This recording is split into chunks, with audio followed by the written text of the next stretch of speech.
இன்னைக்கு இவ்வளவு காலமாற்றத்திற்கு பிறகு, இவ்வளவு புரிதலுக்கு பிறகு, இந்த அளவுக்கு சேர்ந்து பழகுவதற்கான சந்தர்ப்பங்கள் சாத்தியக்கூறுகளை அதிகரிச்ச பிறகு இது வேறொரு வடிவத்துல வந்து உட்கார்ந்து படிக்காத ஒருத்தர் படிச்ச ஒருத்தங்களை பார்த்து திமிரு பிடிச்சவங்க அப்படின்னு சொன்ன காலகட்டம் போய் 2 பேருமே படிச்சிருக்காங்க, 2 பேருக்கு லைஃப் ஸ்டைல் சேஞ்சஸ் இருக்கு, 2 பேரும் நியூ மாடர்ன் பீப்புளா மாறி இருக்கு. ஓப்பனிங்லாம் நல்லா தான் இருக்கு, ஆனா உங்ககிட்ட பிடிச்சி தெரியலையப்பா அப்படின்னு சொல்றாங்க. இந்த பொண்ணுங்களே இப்படித்தான் அப்படின்னு பசங்க சொல்றாங்களே, ஏன்? அதான் இந்த ஷோவே. போங்கண்ணா, இப்பெல்லாம் சின்ன சின்ன விஷயத்த ஊதி ஊதி பெருசாக்குறீங்க.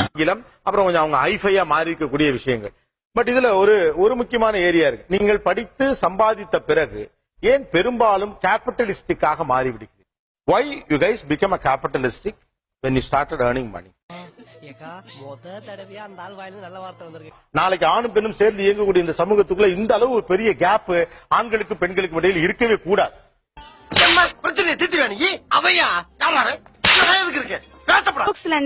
குட்டி வயசுல இருந்து அந்த ஜெண்டர் ஈக்குவாலிட்டி இன்னும் ஸ்டேட்மெண்ட்ஸ்லயோ ஐடியாஸ்லயோ வரல. நான் இப்ப சொல்லலாம்னா அந்த நீங்க எங்களுக்கு ஒரு ஃபார்ம் கொடுத்தீங்க இல்லையா, அதுலயே வந்துட்டு ஐ சன் ஆஃப் மட்டும் தான் இருந்தது. சொனியா நான் விமனே பார்ட்டிசிபேட் பண்றது இல்லையா என்ன? ஏன் சன் ஆஃப் மட்டும் தான் இருக்கு அதுல? இந்த மாதிரி குட்டி குட்டியா ஒரு ஒத்துக்கிறியா? ஒத்துக்கிறேங்கய்யா.